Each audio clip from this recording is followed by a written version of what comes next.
श्री सद्गुरुदेव महाराज की, श्री सच्चिदानंद भगवान की। इसीलिए ब्रह्मानंद जी का जब जीवन मुक्त होता है तो अपने अनुभव को व्यक्त करते हैं। क्या कहते हैं कि हाँ हाँ ऐसी करी गुरुदेव दया, मेरे मोह का बंधन तोड़ दिया। हाँ हाँ ऐसी करी गुरुदेव दया, मेरे मोह का बंधन तोड़ दिया। दौड़ रहा दिन रात सदा, जगी के सब कार्य बिहारण में। दौड़ रहा दिन रात सदा, जगी के सब कार्य बिहारण में। सपने सम विष दिखाए मुझे, मेरे चंचल चित को मोड़ दिया। सपने सम विष दिखाए मुझे, मेरे चंचल चित को मोड़ दिया। हाँ हाँ ऐसी करी गुरुदेव दया, मेरे मोह का बंधन तोड़ दिया। हाँ हाँ ऐसी करी गुरुदेव दया, मेरे मोह का बंधन तोड़ दिया। ब्रह्मानंद जी जब अपने गुरुदेव के शरण में जाते हैं, अपने अनुभव को व्यक्त करते हैं कि मैं दिन रात दुनिया के हर कार्य प्रणाली में दौड़ रहा था। कैसे करूं, क्या करूं, कहाँ से सुकून मिले। मेरा चित्त बहुत चलायमान था, कहीं पर भी ठहरता नहीं था। ऊंचा मकान बन जाने के बाद भी संतुष्ट नहीं हुआ। दुनिया की बहुत चीजें मिल गई, लेकिन इसे चैन नहीं मिला। मेरे गुरुदेव ने ऐसी दया करी, ऐसी कृपा करी। दया सभी लोग करते हैं। कभी आप भिखारी को देख लेते हैं कि भूखा है तो आपको दया आती है, चाय पिला देते हैं, रोटी खिला देते हैं। लेकिन ये दया क्षणिक है, ये दया अधूरी है। आपने चाय पिला दिया, रोटी खिला दिया, फिर उसे भूख लगेगी, फिर चाय की जरूरत पड़ेगी। लेकिन सतगुरु जो दया करते हैं, वो दया को अगर आपने प्राप्त कर लिया तो फिर कभी भी दया की जरूरत नहीं पड़ेगी। वही दया ब्रह्मानंद जी को मिला, जिसके प्रताप से मोह ही खत्म हो गया। जबकि मोह को दूर करना हंसी खेल का सौदा नहीं। बड़े बड़े धुरंधर पंडित, पुरोहित, कथाकार, विद्वान बहुत कुछ सुनाते हैं, लेकिन उनके हृदय पर ऐसी दया नहीं हो पाती। वो फंसे के फंसे ही रह जाते हैं। काम, क्रोध, मद, लोभ, अहंकार उनका पीछा बिल्कुल भी नहीं छोड़ता। उसी में वो रात दिन रमते हैं। दिखावा में लगता है कि बहुत बड़े विद्वान हैं, लेकिन जीवन की कोई भी सच्चाई हासिल नहीं कर पाते। ये दया बहुत ही अनोखी और दिव्य है। भाइयों बहनों, जिसके जीवन में ये दया हो जाए तो समझ लीजिए कि उसे सब कुछ है। और इसी दया को प्राप्त करने के लिए आप इस दुनिया में आए। इस दुनिया में आने का और कोई मकसद नहीं है। प्रभु को पहचान करके प्रभु से प्रेम करने के लिए आप आए। यही है दया। और जैसे प्रभु से प्रेम होगा तो एक म्यान में दो तलवार नहीं होती। प्रभु से प्रेम होते ही दुनिया फीकी हो जाएगी। एक छोटा सा उदाहरण देते हैं, आपको बात समझ में आ जाएगी। जैसे ही आपका कोई बहुत बड़ा हितैषी मिल गया है, आप उससे हाल चाल ले रहे हैं, कोई आ रहा कोई जा रहा है, आप देख नहीं रहे हैं, आप समझ रहे हैं ये मेरा है, उससे आप बातचीत कर रहे हैं। संजोग से एक ऐसा आ गया जो उससे भी ज़्यादा अति प्रिय है। आपने देख लिया कि ये तो उससे भी ज़्यादा प्रिय है।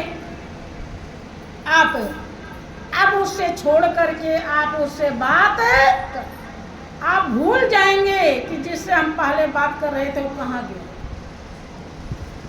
कब? जब उससे ज़्यादा प्रिय मिला। उसे ज़्यादा प्रिय नहीं मिला होता तो आप उसको भूल नहीं।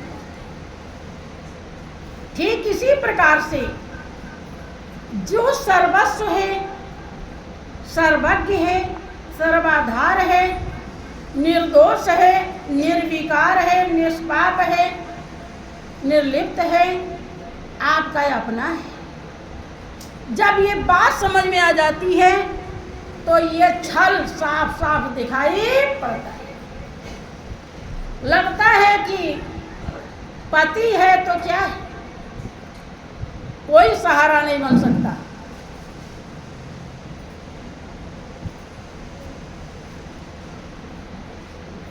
अगर ये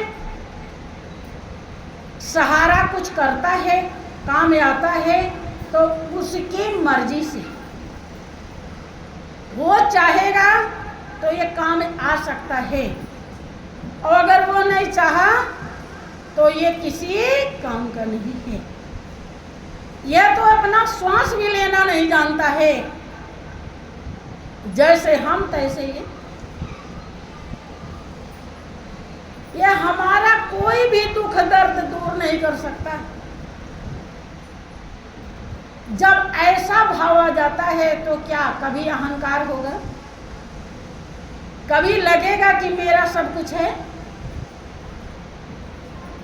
लगता है। कब लगता है? मेरा पति तो बहुत कमाता है, बहुत बहादुर बुद्धिमान है, 420 बहुत सीखा है, सब फेल हो जाते हैं इसके सामने। हमें अच्छा अच्छा खिला रहा है, अच्छा अच्छा पहना रहा है, बहुत ही इसके द्वारा हम सुख शांति पा रहे हैं। जब ऐसा भाव होता है तब हमारे हृदय में आसक्ति होती है। लगता ये नहीं रहेगा तो हम सही से खाएंगे कैसे, सही से सोएंगे कैसे, सही से घूमेंगे कैसे, सब रुक जाएगा। जबकि ऐसा कुछ भी नहीं, सब उसी के द्वारा होता है। कबीर जब पैदा हुए थे, ऐसा बताया जाता है कि उनको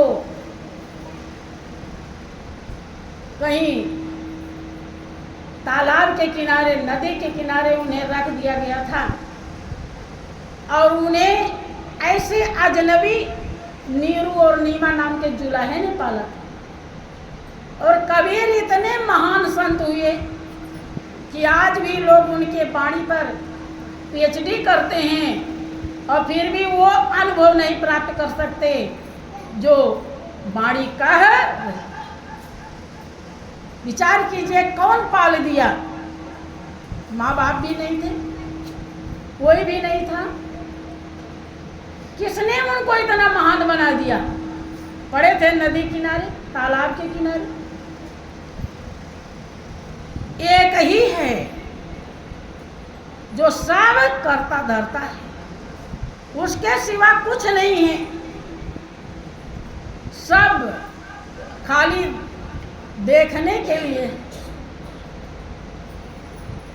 वो ना देखो, जब आपको डॉक्टर जवाब दे देता है, आप किसी मरीज को लेकर हॉस्पिटल जाते हैं और सब उपाय कर लेते हैं, जगह जिम्मेदारी भी बेच देते हैं, जेवर भी बेच देते हैं कि आपसे ठीक हो जाएगा, लेकिन डॉक्टर भी कहता है कि अब ऊपर वाला जाने।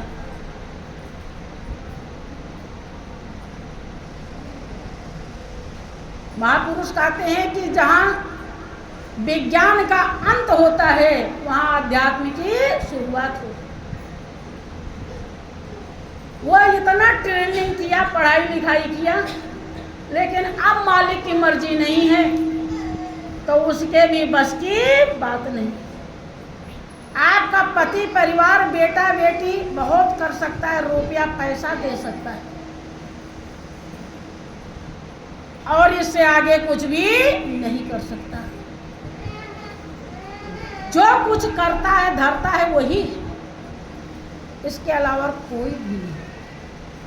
ये बात जिस दिन समझ में आ जाएगी और जो सब कुछ करता धरता है उसी को परख कर लेना ही ज्ञान कहलाता है। और उसी को गुरुदेव ने दर्शाया है। अगर आप ध्यान सुमिरन नहीं करते हैं, सत्संग भजन में लव नहीं लगाते हैं, तो उस ज्ञान की परख आप नहीं कर पाएंगे, और नहीं कर पाए तो जिंदगी बेकार चली जाएगी। जा रही है कि सुबह हुई शाम हुई और जिंदगी तमाम हुई। सुबह और शाम में जीवन चला जा रहा है। किसी का स्टेशन 4 कदम पर है और किसी का 10 कदम पर है, किसी का 20 पर है, किसी का 50 पे है। बस जहाँ जिसका स्टेशन आएगा वहीं वो उतर जाएगा। इसलिए प्रेमी सज्जनों, अगर आपने गुरु ज्ञान को हृदय में बसाया नहीं तो समझ लीजिए कि इतना बड़ा धोखा हो जाएगा कि आप 84 लाख जन्म तक उस धोखे की भरपाई नहीं कर पाएंगे, और सब जितना आपको मालिक ने बुद्धि चालाकी समझदारी दिया है सब व्यर्थ हो जाएगा, किसी काम का नहीं। अगर आपने अपने जीवन का कल्याण नहीं किया, किसी प्रेमी भक्त ने कहा कि अगर मैं न तुझको बना पाया अपना तो समझो ये जीवन गया जैसे सपना। अपना बस कर्तव्य और भावों से आप सुनते हैं कि कर्म ही पूजा है, यही कर्म पूजा है। जिस कर्म से मालिक आपका अपना बन जाए, यही कर्म पूजा है। यह नहीं कि किसी को सोचो कि उसका गला काट दें और धन दौलत मिल जाएगा सब कुछ, तो ये पूजा है, ये भी तो कर्म है। लोग कहते हैं महाराज कैसे भजन करें, हमारा तो घर गृहस्थी ही सब भजन है। घर गृहस्थी कहाँ से लाए थे और कहाँ ले जाओगे? घर गृहस्थी यहीं मिला है। और यही छूट वो पहले भी आपके साथ था, आज भी है और आगे भी। लेकिन बस इतना ही समझना है कि जो पहले भी था, आज भी है और आगे भी रहेगा, क्या मैंने उसको साथी बनाया? साथी या मित्र या साथी के बिना इंसान बेचैन हो जाता है। कोई मित्र है, साथी है, अगर कई दिन हो गया मुलाकात नहीं हुई, एक आध दिन बीत गया, तो इंसान सोचता है कैसे क्या करूं। फोन करते हैं, बुलाते हैं, उसके पास चले जाते हैं, नहीं मिलता तो बेचैन हो जाते हैं। ऐसे ही साथी उस मालिक को बनाना है। जब आप नाम सुमिरन नहीं कर पाते तो क्या आप बेचैन होते हैं? कितना समय चला गया, जो हमारा साथी है, जो हमारा मालिक है, जो हमारा सर्वस्व है, परम हितैषी है, उसको तो हम याद ही नहीं किए। क्या क्या याद कर रहे हैं? बाजार जाना है, वो चीज खरीद कर लाना है, गाय भैंस को चारा देना है, ड्यूटी जाना है, खेत में जाना है, जुताई करवानी है, क्या कर, यही सुमिरन हो रहा है। लेकिन जिसके द्वारा ये सुमिरन हम कर पा रहे हैं, उसी सुमिरन को भूले हुए हैं। किसी ने कहा कि नाम जपन क्यों छोड़ दिया रे, नाम जपन क्यों छोड़ दिया रे, नाम जपन क्यों छोड़ दिया रे, नाम जपन क्यों छोड़ दिया रे। जिस सुमिरन से अति सुख पावे, जिस सुमिरन से अति सुख पावे, सो सुमिरन क्यों छोड़ दिया रे, सो सुमिरन क्यों छोड़ दिया रे, नाम जपन क्यों छोड़ दिया रे, नाम जपन क्यों छोड़ दिया रे। झूठ न छोड़ा, पाप न छोड़ा, झूठ न छोड़ा, पाप न छोड़ा, असल वचन क्यों छोड़ दिया रे, असल वचन क्यों छोड़ दिया रे, नाम जपन क्यों छोड़ दिया रे, नाम जपन क्यों छोड़ दिया रे। झूठे जग में मन ललचा कर, झूठे जग में मन ललचा कर, असल वतन क्यों छोड़ दिया रे, असल वतन क्यों छोड़ दिया रे, नाम जपन क्यों छोड़ दिया रे, नाम जपन क्यों छोड़ दिया रे। खालस यक भगवान भरोसे, खालस यक भगवान भरोसे, तन मन धन क्यों न छोड़ दिया रे, तन मन धन क्यों न छोड़ दिया रे, नाम जपन क्यों छोड़ दिया रे, नाम जपन क्यों छोड़ दिया रे। प्रभु, सबका ही नाम ही जपते हैं हम, लेकिन जो क्षणिक लाभ देवे वो नाम जपते हैं। खेत खलिहान, नौकरी चाकरी, बाल बच्चे, दुनियादारी, सब में क्षणिक सुख है। क्या है? क्षणिक है। लेकिन नाम में शाश्वत सुख है। कर दर्शाते हैं महापुरुष, जिसे हम समझ नहीं पाते। बहुत बार तो लड़ने को तैयार हो जाते हैं, क्या फुर्सत नहीं है, बेटी के यहाँ शादी है, पोती का विवाह है, हमें वहाँ जाना है, हम सत्संग में कैसे आएंगे? हम नहीं आ सकते। अरे कोई बात नहीं, वहाँ भी चली जाओ, लेकिन यहाँ भी आने की कोशिश केम नहीं, माता जी हमसे नहीं होगा। अब क्या करें भैया?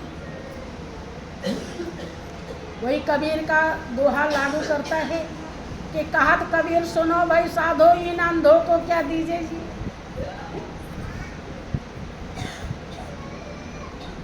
उसके लिए तो पूरा प्लानिंग बना लेते हैं, बहुत बड़का। शादी 2 साल बाद होगी, अभी से तैयारी शुरू हो जाती है, क्या क्या देना है, क्या क्या भात भरना है, क्या क्या न्यौछावर करना है। बंधु महापुरुष झूठाई को हटाकर सच्चाई को दर्शाते हैं कि कुछ सच्चाई के लिए भी न्यौछावर कर लो। हरदम जहाँ से क्षणिक शांति, क्षणिक सुख, क्षणिक आनंद मिलता है, रात दिन आप उसी को जपते रहते हैं, उसी को माला फेरते हैं। लेकिन जहाँ से शाश्वत आनंद मिलता है, जिसके लिए ऋषियों मुनियों ने हड्डी गलाई और राजाओं ने हस्ती निकाली, वो आनंद आप समझते ही नहीं। वहाँ अपनी सूरत को ले ही नहीं जाते, ले जाना चाहते ही नहीं। आप सोचते हैं बहुत चतुर हैं, हम इतना बुद्धिमान हैं कि हम इनके बातों में। एक दिन शायद जब पहले दिन आई थी, तभी कमलेश बहाने यहाँ पे आई, शायद उसी दिन की या दूसरे दिन की बात है। कोई यहाँ पे बोल रहा था कि हम साधु महात्मा के चक्कर में नहीं फंसते।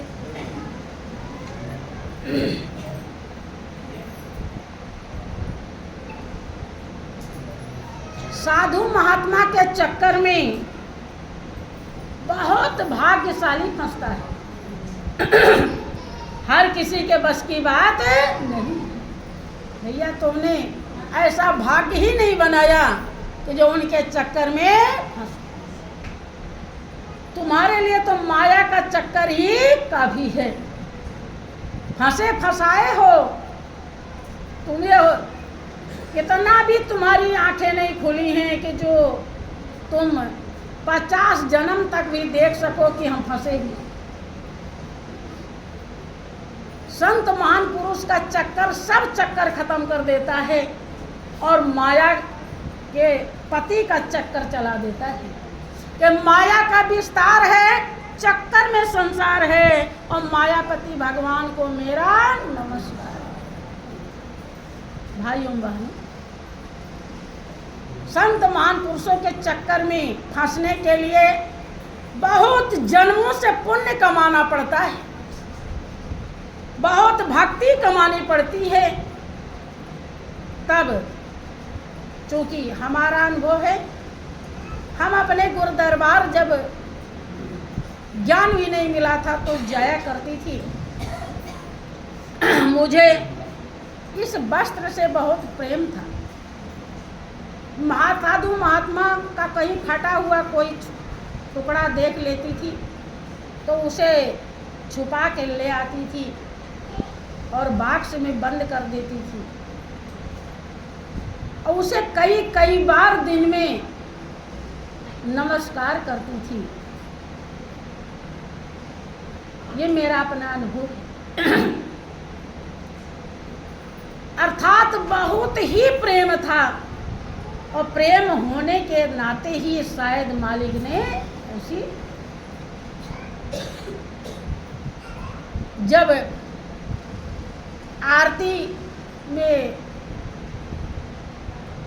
गाती थी और वो दोहा पढ़ती थी कि भक्त दान मोहि दीजिए गुरुदेवन के देव, और नहीं कुछ चाहिए निस दिन तुम्हारी सेव। कि कहा तो रहे रात दिन सेव, वो सेवा कभी किया ही, ये क्या है। बहुत बेचैनी होती थी, बहुत रोना आता था।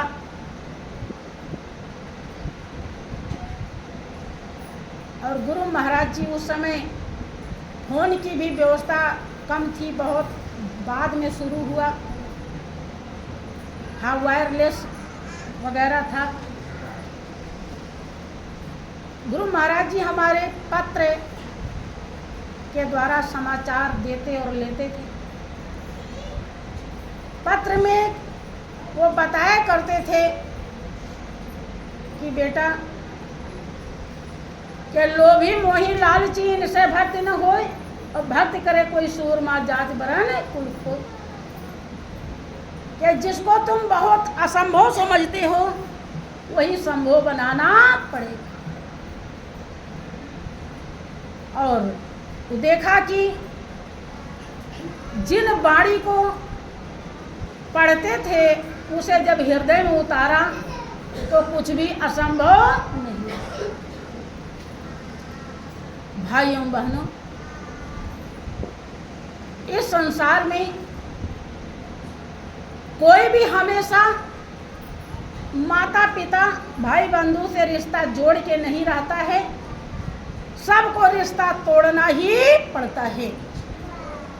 संत महान पुरुष उपकारी होते हैं, ऐसे से रिश्ता जोड़ते हैं जो रिश्ता कभी टूटे। इसीलिए प्रेमी भक्त कहता है, बस थोड़ा सा समय और आपका लेते हैं।